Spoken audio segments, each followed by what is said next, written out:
Can you all hear me? I'll begin my speech in 3, 2, 1.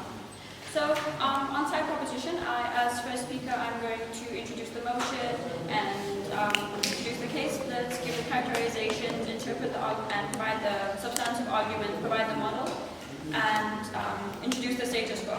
My second speaker, Juho, will give an extension on politics within athletics, the practicality of implementing it as a career, and rebut all points mentioned by side opposition P1. My third speaker, Tyrone, will rebut, resuscitate, and weigh the cases of both sides.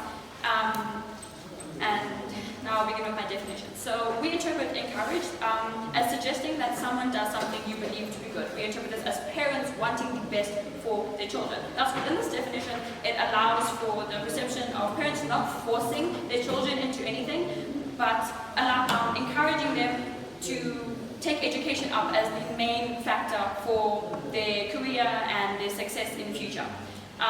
Developing countries are seen to lack the majority of basic necessities, which can include the lack of facilities needed to maintain success in any sporting discipline like athletics, as the motion states. So we interpret athletics as sports events which are jumping, throwing, and running.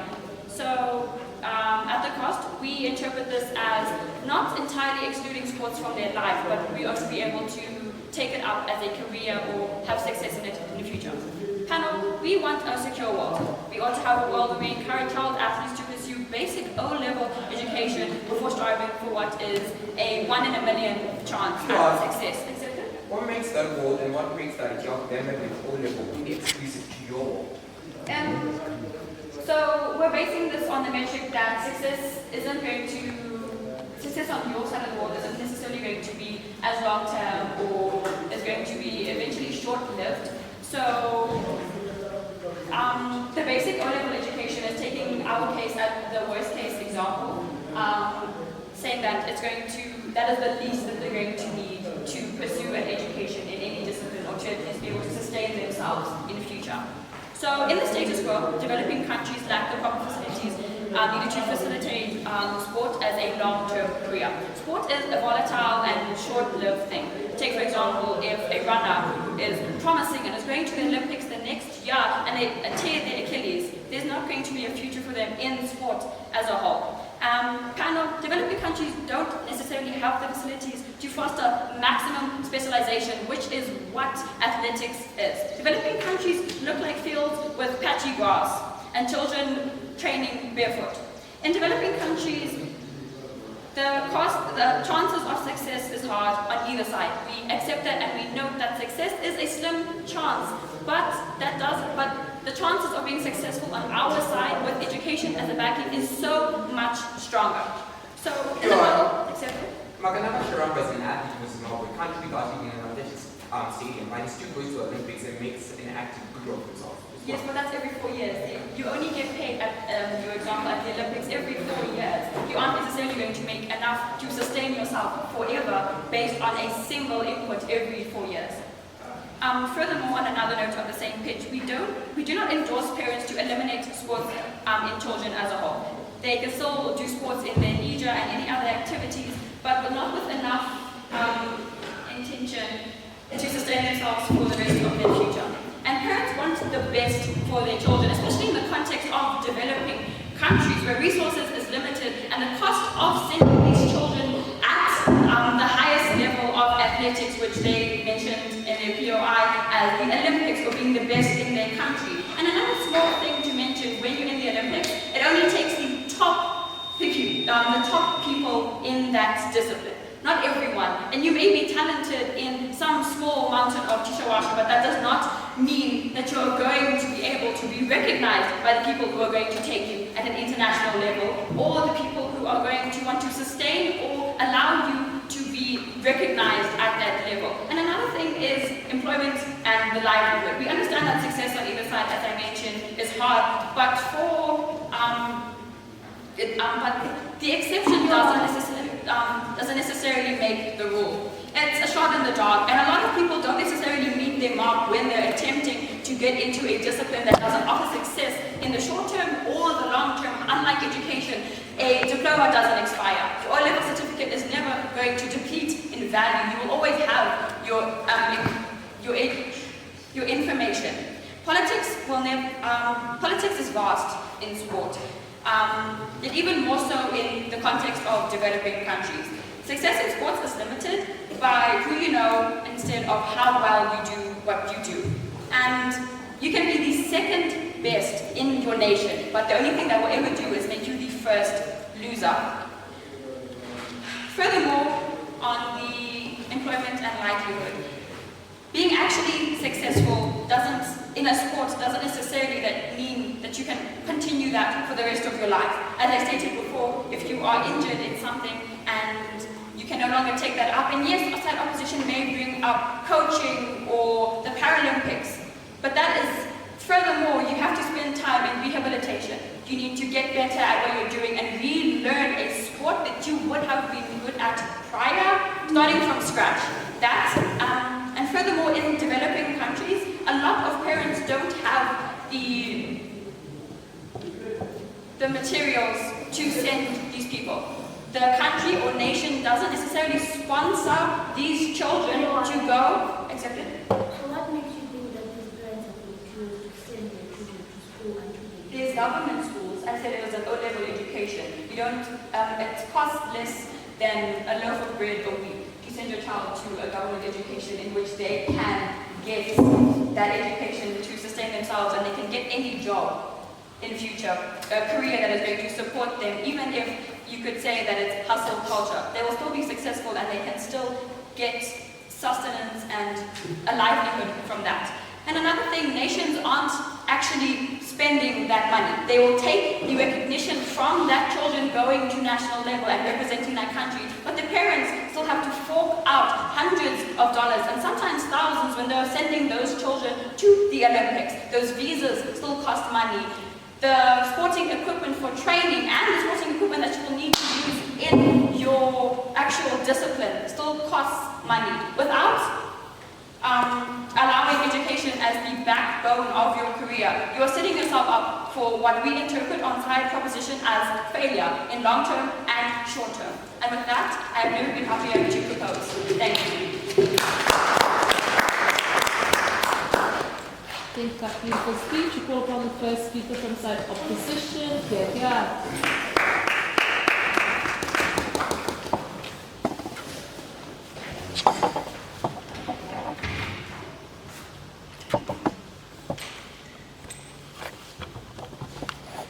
Okay, so I'm starting with substantive portion for side opposition in 3, 2, 1. What side proposition tells you is quite sad.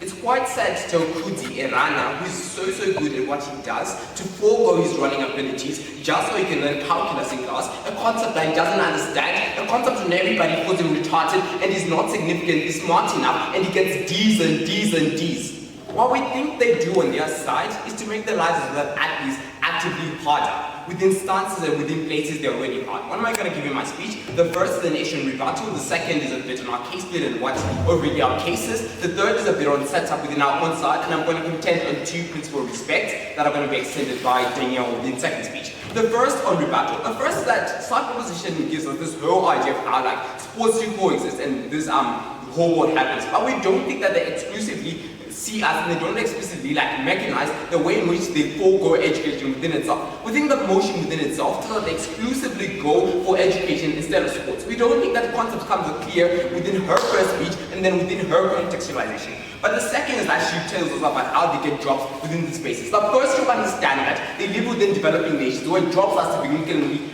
limited. That's to say that not a lot of people have got jobs. And in order for you to have a job, you need 15 points at max. In order for you to get into the University of Zimbabwe, you need 15 points, of which I'm telling you that you're mentally retarded. People call you mentally retarded and you're not smart enough to get 15 points. That's to say you can't actually get a job within any world that you want to proclaim on their side.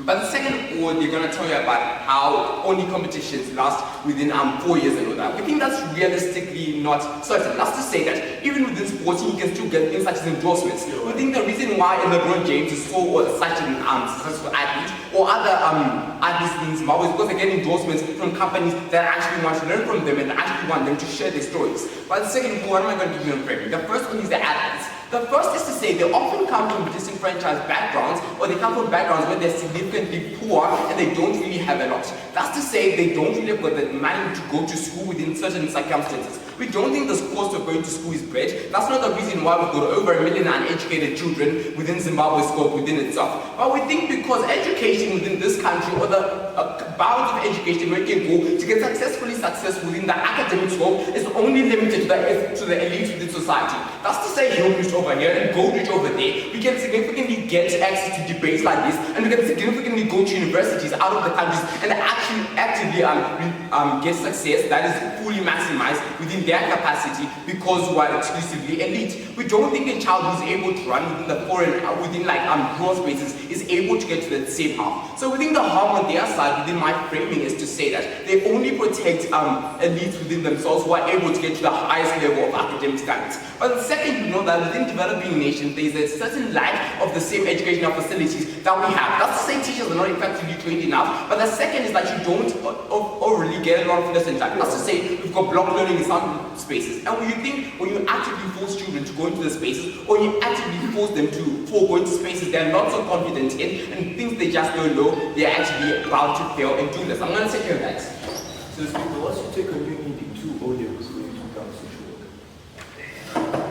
Okay, so we think in order for you to be a social worker within itself, you need to actually portray a university education. That's to say, my cousin is a social worker, but because she had 14 points, that's the only reason she's allowed into spaces like the University of Zimbabwe. But even though, in order to get a job within chickening or anything you told me like that, you still need 7 O-level passes. And that's to say. So what do we then tell you, and what's the counter model on our part? The first is that we think parents should set certain sanctions in order for children to do something. That's to say, if you don't do certain well in your sports, we're going to do something to you. If you don't suddenly do well within your own academics, we think we're going to take that sport away from you. We think this actively incentivizes children to do well within their academics because one, they want to continue sports. Because sports is something they actively derive joy from and contentment from, and because they're athletes, they want to train hard. In order for them to be allowed to train hard and to be given that focus and to be given that ability on that stage by their parents, they need to actively perform well in school. So that's to say, on our side, there's more performance and there's more incentive for those children to actually do well within school. But the second and most importantly is that we establish a system where there's an coherent relationship between children and their parents. That's to say we get a bit of mutual understanding, we get a bit of support from parents for their children overall being over time. So what am I going to give you in this debate? I'm going to give you on 2 arguments. The first is on how you actually disincentivize children on their side, and then the second is how you disenfranchise children from systems and their parents within the same things. But I'm going to give you 2 principal parameters in order for arguments to fully make sense. The first, we think that happiness within itself is a prerequisite to success or effective success. That is to say, yes, you can be successful, but then when you're successful, when you just have money, you don't feel actively happy within some point. That's even to go to the extreme of narrative that say money don't buy happiness. And we think when you actually drive money, or in a state where you don't really want to get it, or when you're forced to do academics full-time, or you're being more encouraged to let go of those sporting areas, you don't actively get happiness. But the second thing, we think that when individuals are actively told they can pursue their passions, that's to say, when you tell a gay man he can't kiss another man within a public space, when you tell these people, lesbians or LGBT community, that they can actively permit their rights in spaces where they're allowed to, we think what you get is backlash. We think that's the reason why we've got things that exist as protests in themselves. We think there's a reason why we've got a mechanism where white conflict within themselves, within the world you live in. What am I going to give you on my first argument? On my first argument, I'll tell you about the active passions of these children. That's to say, these children are athletes, or when you establish that they're athletes, that means that they love to run, and they're actually good at it. That's to say, by the nature of anything, Usain Bolt is a runner because he loves to run, even though he comes from a developing nations. We think that shouldn't limit them from actively pursuing their actions as runners. That's to say that because they are naturally bright within the academic scope, we think that there are spaces where they're actually bright in. So what we think is that they should be able to maximize within these spaces, but also be able to maximize within their same academics. What's our mechanism for this argument? I think within framing, I talk about the incentives of these children on how they get better because you told them, oh no, because you don't do well in the sports, we're going to sanction you in certain ways. We think when you do that, you actively make those kids better within the things they do. That's to say that if you aren't going to run very, very well, I'm not going to give you a phone. And because children respond in a certain way where they need certain things and when they need like certain material outcomes, they're going to coerce to what the parent says. That's to say you provide active incentive for those children to do well in school. Look, we think school is important, okay? We think you you still should be able to receive your O-level education, but you would think that when you are able to be told that you can't do sports or you can't do anything else, you don't have any inherent incentive to do something else within that same scope. But the second is on how you disenfranchise children from their parents and the kind of backlash you get from those children within themselves. We think that children and parents exist in this kind of contract where a parent is supposed to care for their children first and the child is supposed to listen for coercive reasons. What's something I can give you? The first is a parent. Is that what's the parent's incentive within protecting the child and doing all of this in child? The first is that they want to ensure that their child gets successful, but second, we think they want happy children. We think happy children are able to respond to and fulfill filial responsibilities after their parents get older. That's to say, when you're a happy child, you're able to tell your mother that you love her, you're able to support her when the pension isn't coming in enough. But we think that when you're able to show me that, no, you can't do what you love because I want you to pursue more in academics, a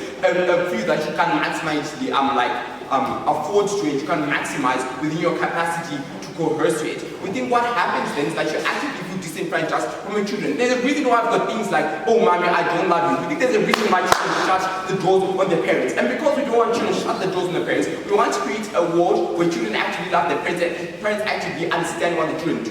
So what we think Smart Pop does is that it takes all of this away and takes those away from athletes. The first thing they fail to do is what they think is exclusively beneficial. So that's what Smart Pop was so far. With a lovely speech, call upon the second speaker from side proposition. Yeah.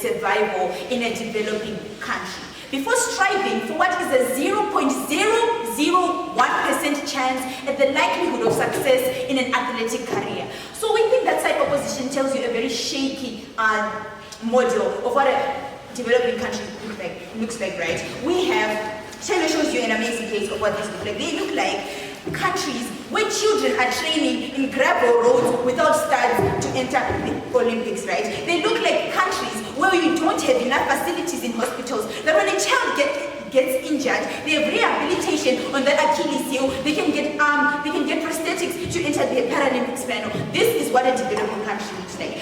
What the children look like within the developing countries, they look like children, like I said, running in gravel roads. They look like children who have the capability to learn and have a basic O-level education so that they can actually have so that they have a higher likelihood of success within the developing country. Again, we also want to focus on the parents. Do parents have the facilities to foster specialization of sports, to foster training for children to actually go and have high-level success? Yes, children are talented. They have their talents. But without the facilities to further develop this talent, it means nothing. It means you have a broken dream and you're surviving on broken hopes. Accepted.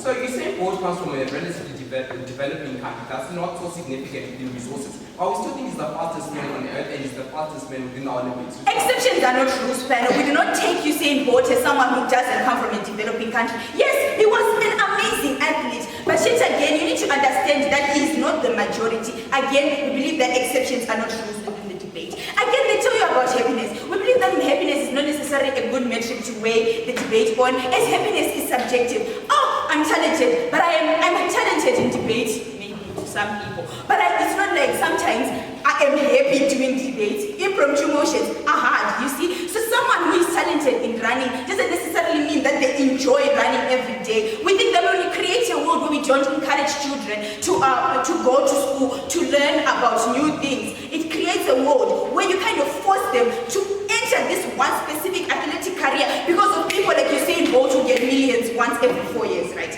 Once again, we believe that when a child in Gokwe, they talk about endorsements from certain companies, right? But when a child in Gokwe is running in the road, it's not like Econet is going to come to them and be like, okay, you're a good runner, let's take you to America with us. No, they are in a certain part of the world, an excluded part of the world. So what is the likelihood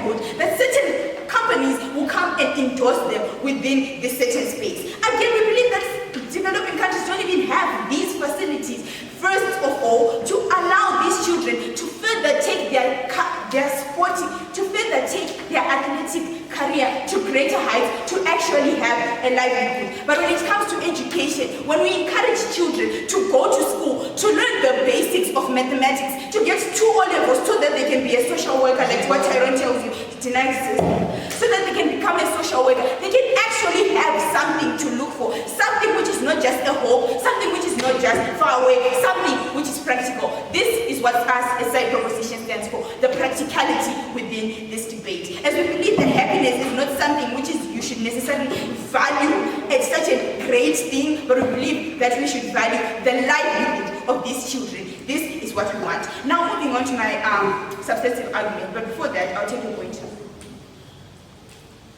Okay, so Chico, what makes you think that this whole idea of getting O levels is more exclusive on your side, and why is it better, and why do children do so well when they are actually included in those academics in the first place? We aren't claiming exclusivity within our side. We believe that when we encourage children to get an education, it is likely that they are going to listen to their parents and actually get it and actually work hard because they believe that their parents will be proud of them. Because at the end of the day, you want your parents to be happy with what you have done, right? And again, they give us an example of Makanaka Charamba. This is an interesting case panel, as we know that Makanaka Charamba is in an American university where she gets American training so that she represents Zimbabwe. She's not here at UZ running again in the streets and with barely proper training facilities. Again, because she is in a developed country, and we know that developing countries don't necessarily support women in sports, she's an exclusive case that we wouldn't want to accept on our side, right? Again, moving on to my substantive arguments on the longevity, expense, and the politics within the athletic career. One, because we believe that our states do not necessarily have the facilities to foster athletics. Parents are the ones which incur the expense of acquiring coaches, of acquiring certain sporting equipment in order for their child to actually be successful and to bring food on the table. So we believe that when we encourage children to pursue education, it is much, much cheaper, as a child can go to her rentals and get a yearly education to get 4 C's at O level for just $40, when we know that a pair of studs to run track can be upwards. A good one can be upwards of $60 and more. And we believe that parents who can even barely put food on the table can afford to prioritize sporting, right? And again, within sports, we believe that this is something which is like a lucrative business, right? Where we think that this is generational. You don't necessarily.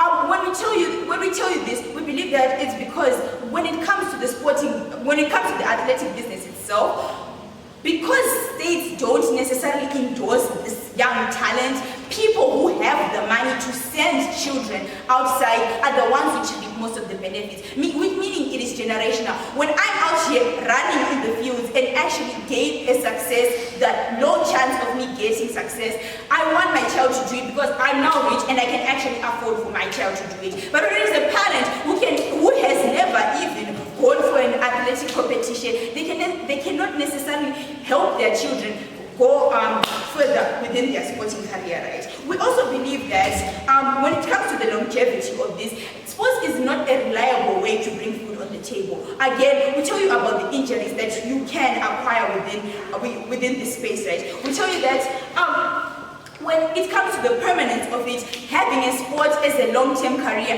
is unreliable because of one, retirement, 2, injuries which can affect your performance within the sport, and 3, that it's like something which is not necessarily feasible in the current states which we are talking about, right? Again, they will obviously come up and tell you about Usain Bolt, Makanaka Charamba, but we tell you a side proposition that exclusivity does not mean the rules, right? Makanaka Charamba does not have the same facilities as a child in Marondera running in the roads. So we believe that because of these certain cases, we win in this debate.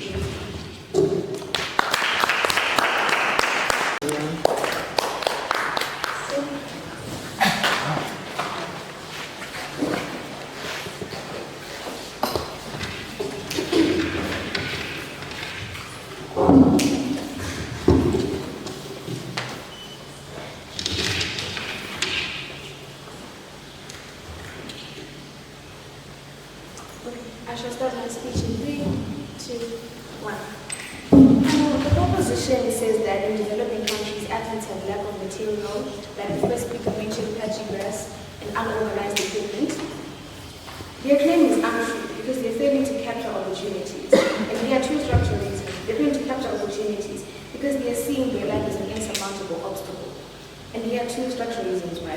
Firstly, we believe when passions are genuinely fueled and children train harder, they can advance and get scholarships and they can be noticed at international levels. They do not need fancy facilities. They can have basic provincials where they compete with people of their own standing, people who face the same challenges as they face. And together they can advance and go to national levels, like where we are right now. Here we're all competing with people who are in Zimbabwe, and then what's going to happen next? You make it, you represent your country. We don't need to be in fancy golden rooms, we're in this room, but here we are. The next step, representing our country.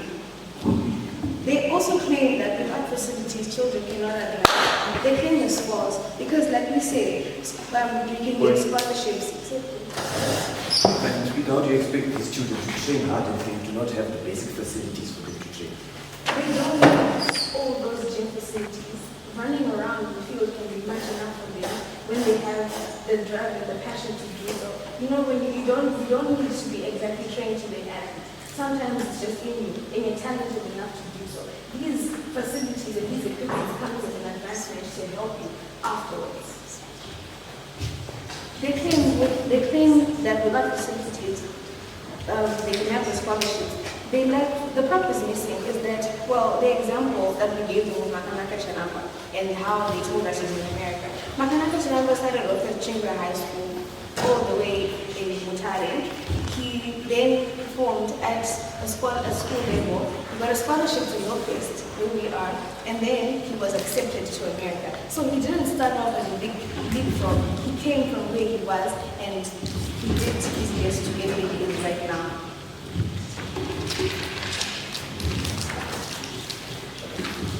In a world where we're all different and excel better in our various activities, forcefully imposing children, very talented by the way, and to place their education at the cost of their sporting career is unfair. These children are pressured to prioritize one over the other, of which what we are saying here is that these children are not supposed to quit school to advance more on their sports. What we're saying is they should have a fair balance that could help them if they do need to have these education standards that we're talking of and to have the sporting standards. They don't necessarily need to drop out the school completely and focus on sports.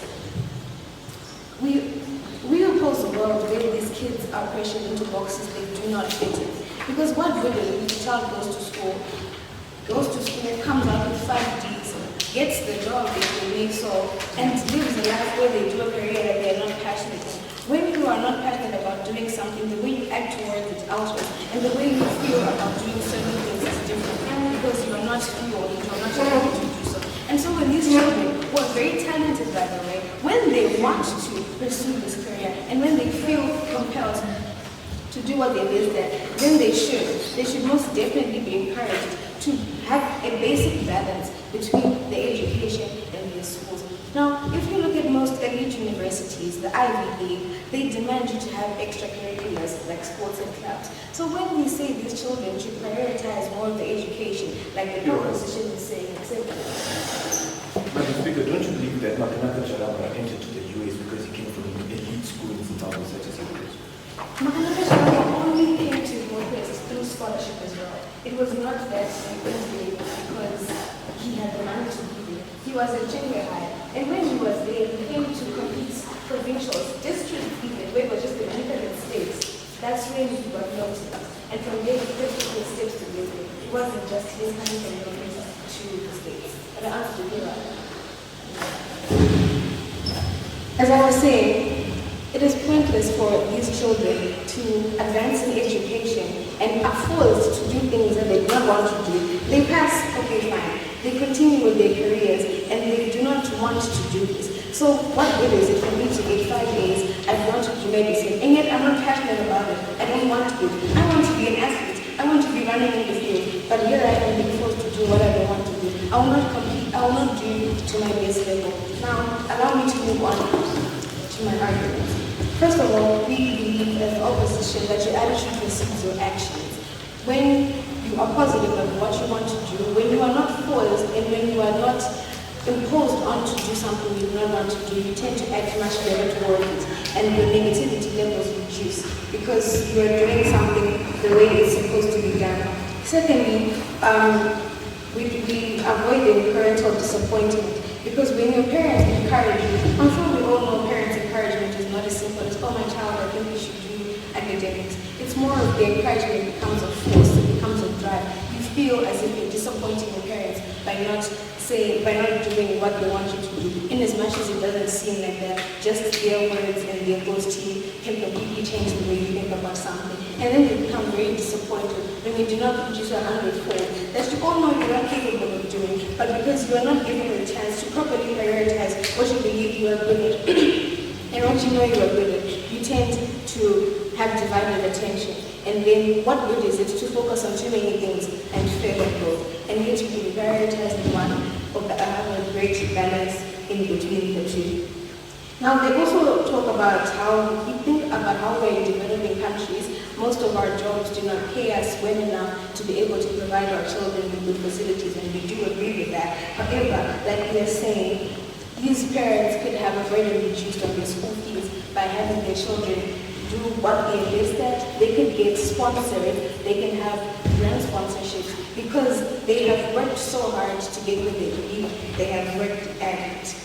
And my first speaker, Jade, has talked about how these children... You can see that not all children in developing countries have the same exposure to schools which offer them global jobs. Yes, I do.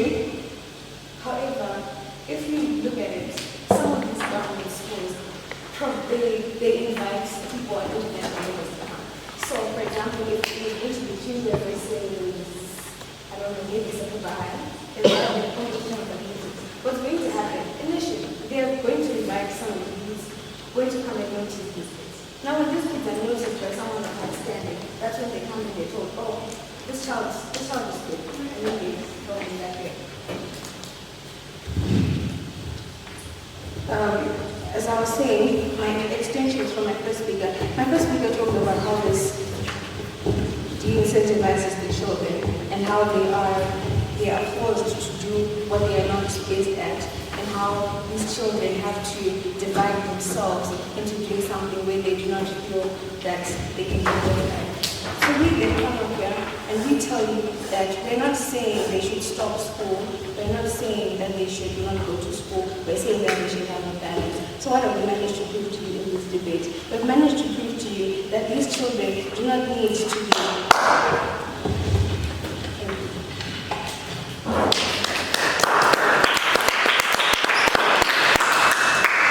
Thank you for that beautiful speech from Op 2. We'll call upon the third speaker from the side proposition. Here.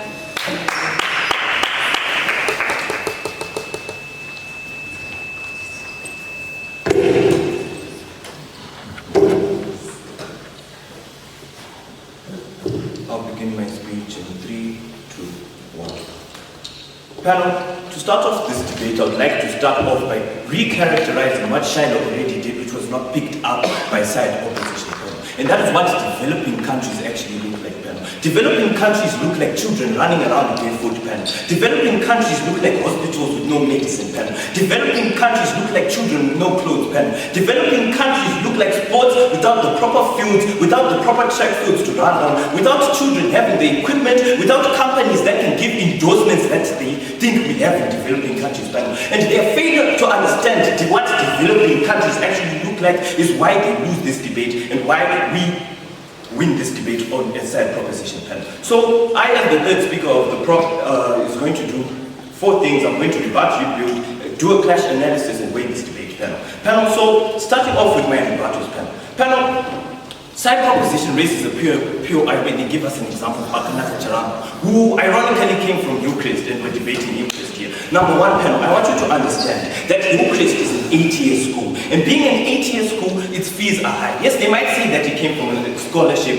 so on and so forth from whatever school in whatever bush panel. But from that whatever school in whatever bush panel, they only took Makanaka Charama. It does not cater for the majority. Side proposition comes here to cater for the majority, whereas opposition caters for a minority. An extreme, which Rico comes here to tell you that we cannot base this debate off of extremes like Makanaka Charamba and Usain Bolt. We should care about status quo, which is the majority of people here. Rico comes here to tell you that only 0.01% actually make it in the athletic industry panel. So what does this look like panel? It looks like children going off with this so-called talent for only one person or two representatives out of a country of millions to go and represent the country at Olympics panel, not the thousands that tried out panel. Panel, we also then think that parents, right, want what's best for their children, right? That when parents choose to keep a child instead of aborting it, they want what's best for it. They want their child to succeed in life. And parents having children want what's best for them. They want the success of their children. So what does success really look like, panel? We think that success is different from both sides of the house, right? We think that their success comes from happiness, panel. But we think that happiness without, for example, food on the table is not enough, panel. You won't really be happy if you don't have food to eat, panel. If you're always worrying about what you want to eat, and Rico comes here to tell you that you might run in the Olympics fair and fine.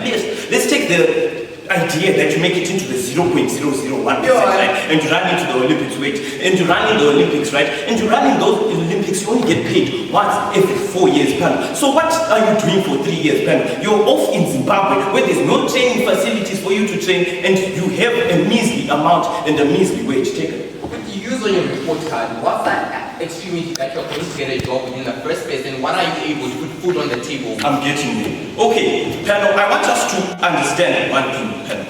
That side proposition comes here to tell us about elites and how education is only possible for the elites, panel. I also want to come here to tell you one thing, panel. That a child in Gokwe is not running for Zimbabwe in the Olympics, panel. That, for example, a child in Gokwe might be more talented than Makanaka Charamba, but because they do not have these, like, for example, let's take example, this very tournament where we're at, we had to pay $250. That's why we find 8-year schools and schools that were able to pay to come here for this RDO tournament.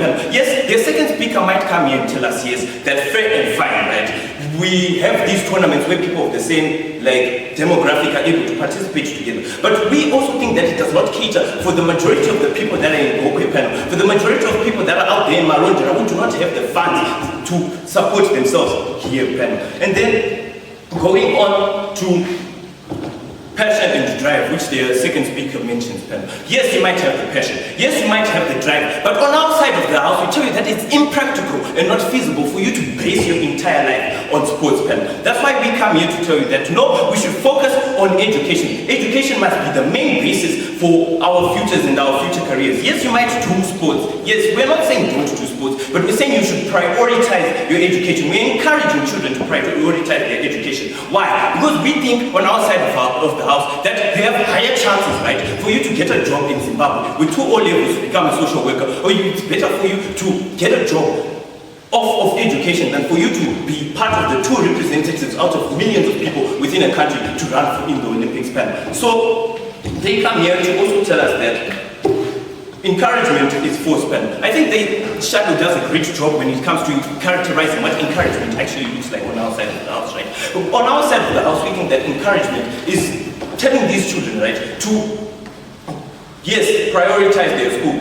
This looks like children being told, right, that you can participate or run in a sport if you get certain amounts of grades. They'll try harder if they really have the passion and have the drive to run, if they're encouraged to have, like, to do better in school, right? Which goes to the point of trying harder, right? The second speaker also comes here to tell us that they think that trying harder helps a child, right, improve when it comes to athletics, panel. Panel, we come here to tell you that trying hard when you don't have the facilities to run, when you don't have track shoes, does not work. But trying harder when you have access to school, which everyone in Zimbabwe clearly does, is more feasible and more probable on our side of the house denied. Right, there's no saving in case. Now, going on to our worst case analysis, panel. Let's take, for example, the worst case on our side of the house, right? The worst case is that let's say fair and fine, you only get 4 O levels. On our side of the house, in the worst case, you still have something to do with your life, right? But on their side, in a worst case analysis panel, what happens is that, yes,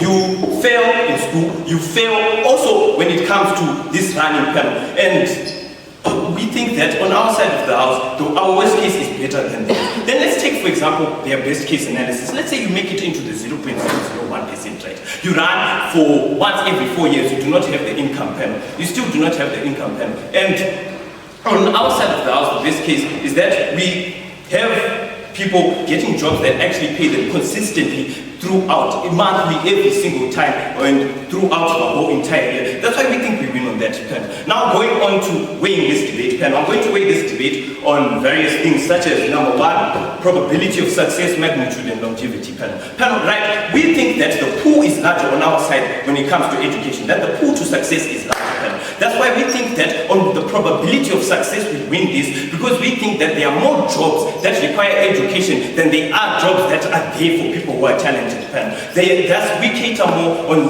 when it comes to the probability of success, right? Then we also think that on magnitude, right, we have more children who are able to end up successful on our side of the house than the 2 who only get to run, right? Then on our side of the house, when it comes to longevity, we also get that we get earnest salaries throughout the whole entire year panel, that you get monthly salaries, weekly wages, whereas on their side of the house, you only get to participate once every 4 years. And why is that so, panel?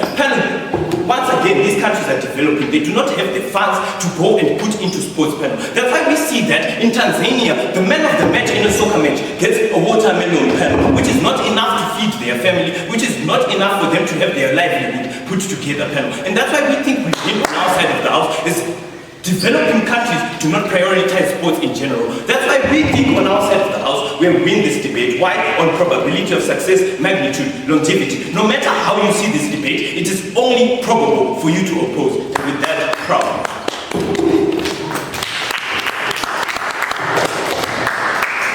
Thank you for that lovely speech. Call upon the third speaker from side opposition, Kaya.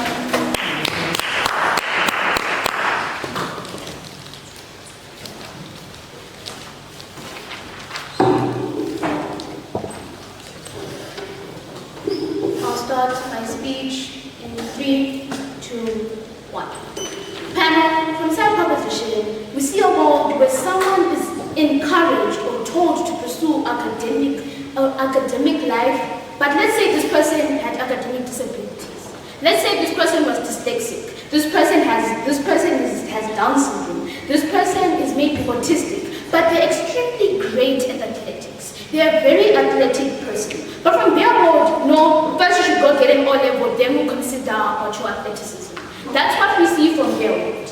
Firstly, we're going to clarify some things that were butchered from our side. In our world, we didn't say we are prioritizing sport. We said that this is a balance between the two to offer opportunities from both sides of the house. They came up here and interpreted it as we were saying that we are prioritizing sport on its own. We are saying that sport should be part and part together as two to be able to do that. Let me move on to some of my rebuttals. So then, they basically say that people should try harder in schools if they are not passing. But you can't tell me that someone who's dyslexic should try harder. Should they become undyslexic? No, because they don't have the opportunity to become undyslexic. This is something that they are born with, and they should use competitive advantages, such as those sports that they are being provided with, so that they're able to go out and be successful in that certain criteria or that certain sector. They brought about the point of injuries, but from our world, we still give you the denied. We still give you the balance between sport and education. And with that balance, even if you get injured, you still have the education that you had to fall back on. You still have a comparative of both worlds from what we are offering you here from our side. We also see what is the best for these athletes. These people that are so-called being taught to encourage, who are being encouraged to pursue these academic platforms. Basically, from pole position, they think everyone has the same academic level. They come up here and say, oh, yeah, you're able to get a job, you're more successful, but that's not the case for everyone. That's not the case for everyone. Since they wanted to come up here and talk about us not prioritizing everyone,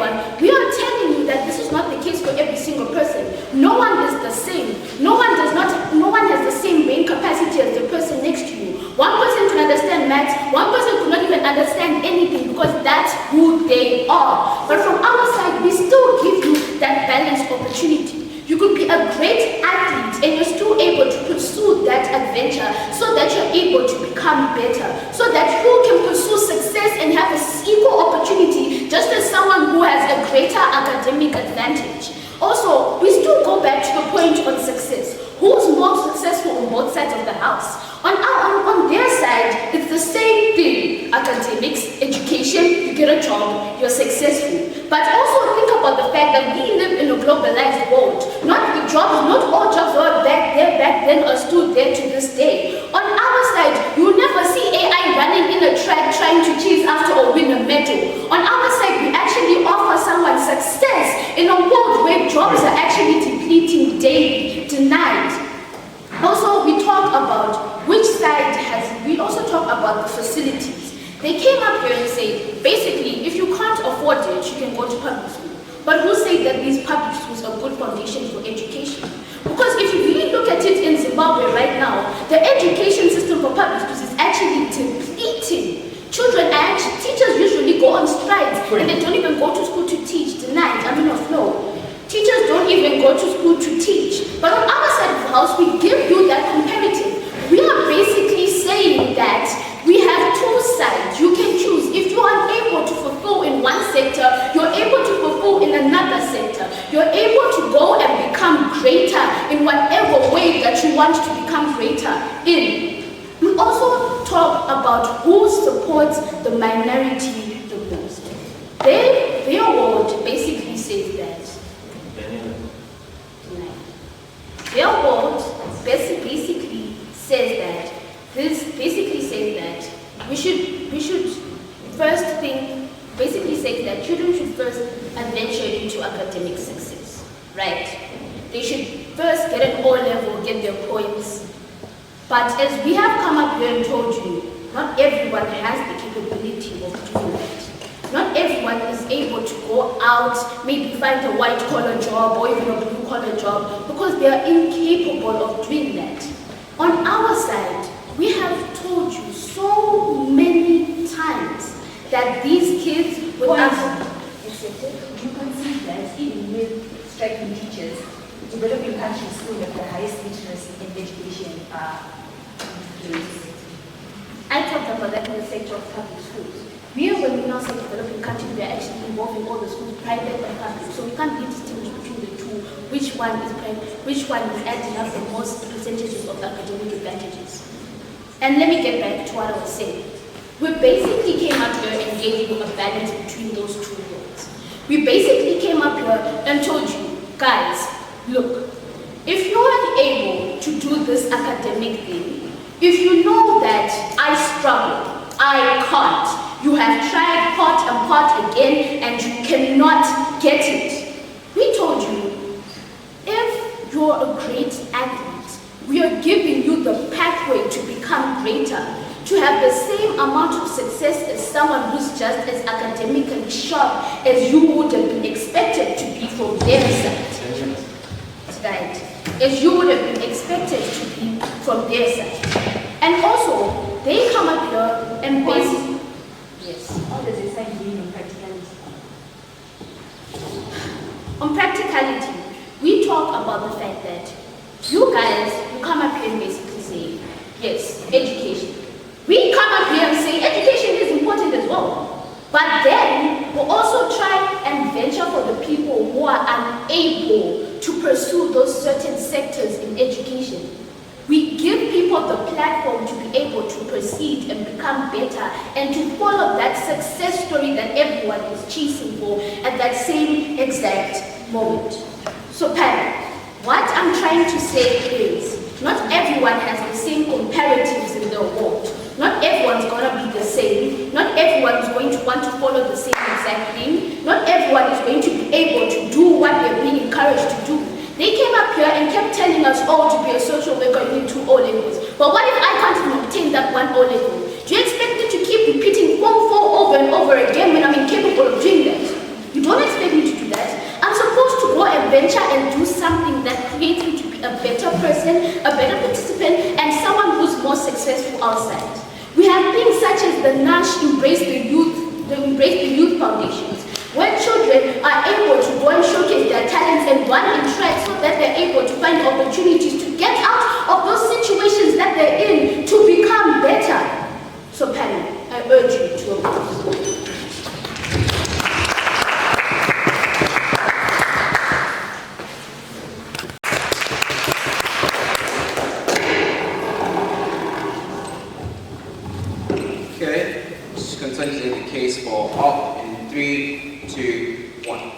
My name is Jared and I'm a U average student.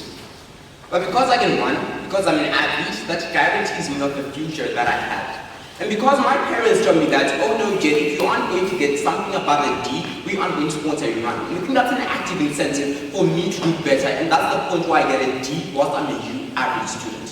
What do we think is the main contention within this case and within this debate? We think this debate lies within an ideological foundation from side proposition. That's to tell you that, oh no, we don't want you to do sports. Oh no, we want you to focus poorly on academics. That's to say the whole balance of a holistic education within their side is not really respected among our side. We're going to weigh this out within my speech. But what's the main reason why we think that side proposition falters a lot within this debate? The first is an issue of strategic valuation.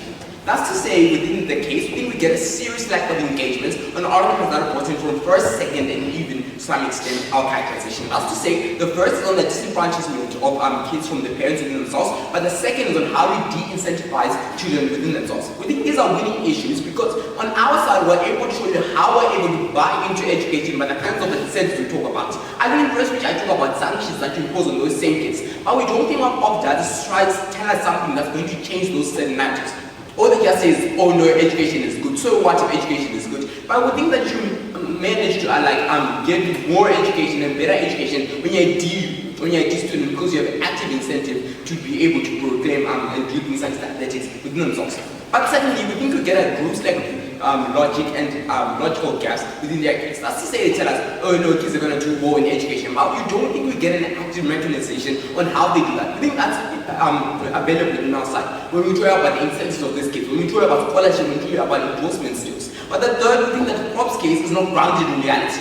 That's to say they tell us things such as, oh no, literacy rates are more in developing nations. We don't think that's exclusively true within itself. We think they're higher within spaces such as universities in the UK or somewhere like that. We think that's just general knowledge for the average intelligent voter to know. But the second that they proclaim this whole thing when they talk about the Olympics and this like that, we don't think the case is grounded in structural reality, even when they talk about developing nations within themselves. We think that they don't understand that the education facility within itself falters, and that we talk about strikes and all that, and they don't consider that. But then what are two issues that you have to look at in order to adjudicate this debate within a fair way? The first is what's best for parents, which is the main actor within this debate, but the second, what's best for kids, which is another main actor within this debate. The first one, what's better for parents. We think the main incentive we established within the start of this debate is that parents have an active duty to care for their kids and to make them happy, because when kids are happy, they actively want to fulfill their responsibilities when they're older. We think you only get that on our side when children are able to be catered for with their parents, when parents actively care about the things that children want to do, not the kind of success that they want to do. We think in our case, we are actively preferring that success is something that's viewed on an individual extent. We think your mom's definition of success and your own definition of success is something that's inherently different. We think when parents are able to support them and give them actually incentives for working harder in their education, they balance the dual system and you're able to get that holistic better at a better extent than on side proposition. But the second one, what's best for these kids and what's best for these athletes? The first we talk about minorities. I think minorities that are called dumb, that are called retarded, are better protected on our side because they have active incentives to do something better within their lives. We think they're actively going to get things like such as scholarships. And when we talk about the Nash debate and we talk about Makanaka Charamba being a minority within himself, that later gets sold because he was given a choice to actually venture into that athletics. That's the reason why he stands at such a high pedestal within today. We don't think our benefits are exclusive to anyone. We think anyone within the state who is an athlete can actively get those benefits within themselves. That is to say, if they train hard enough and if they actively get incentives to train hard enough. So we think that the winner in this debate goes to side opposition because we managed to prove to you what's important for our work. Thank you for that speech. Call on the last speaker this round. Sylvia.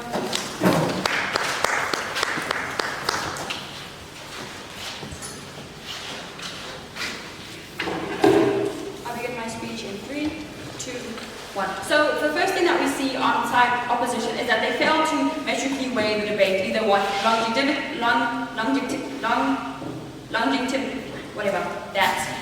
probability, practicality, and realism. They don't include any of that in either their third speaker or leader's reply, showing that how even if they did somehow manage to prove any of those in their prior speeches, they failed to actually show us the metrics of that, showing that how their side doesn't actually have that as a solid base. And then it seems like opposition our case. Just because your parents force you under the guise of encouragement doesn't mean that that is encouragement in itself. They misunderstood their first speaker on proposition side of their characterization, and the fact that their third speaker still continues to characterize throughout this debate shows how they have failed as a bench to solidify their case from the beginning.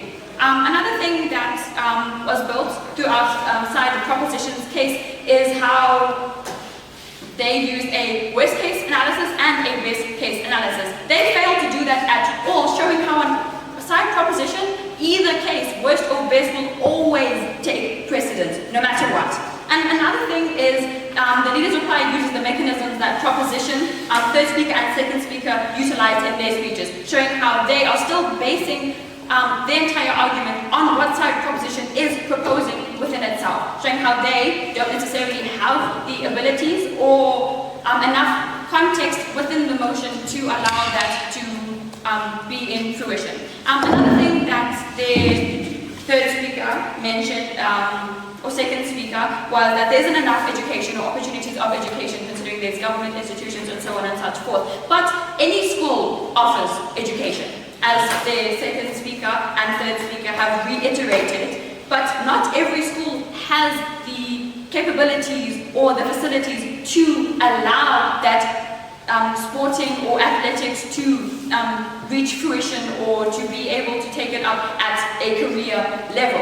The baseline of any school which these children, as the motion stated, are going to be going in, are going to offer education as a whole.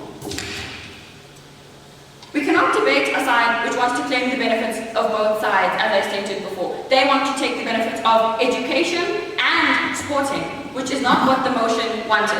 They assume that you're going to get 16 points, as their first speaker stated, and you're going to be able to continue that education. And another thing that they mentioned is the side of scholarships, which is inherently false. Any schooling institution will want you to still be able to represent them academically as well. Without academics as a basis and without parents incentivizing you to want to be successful in your academics, you're not going to be able to get a scholarship. And if you do get a scholarship on the half chance that you manage to somehow convince someone in that position, once you're at that university, they still require your education. They still require you to present yourself in a way that's going to align with them and as a whole.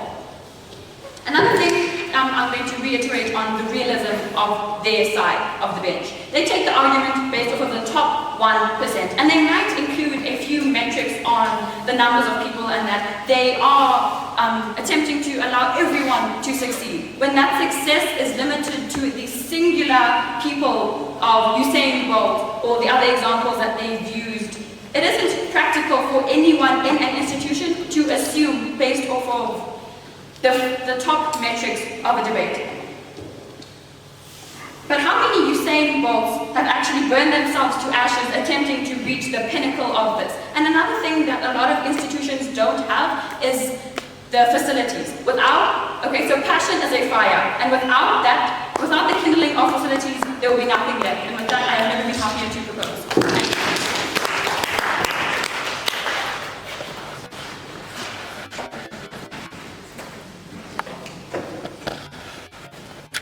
Okie dokie. So we will leave the room. So we will leave the room to deliberate. Huh?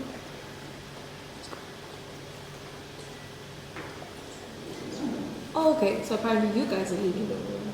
So you guys can cross the floor, shake hands, and shake it off. Thank you for round 3. We'll call you back with the whole.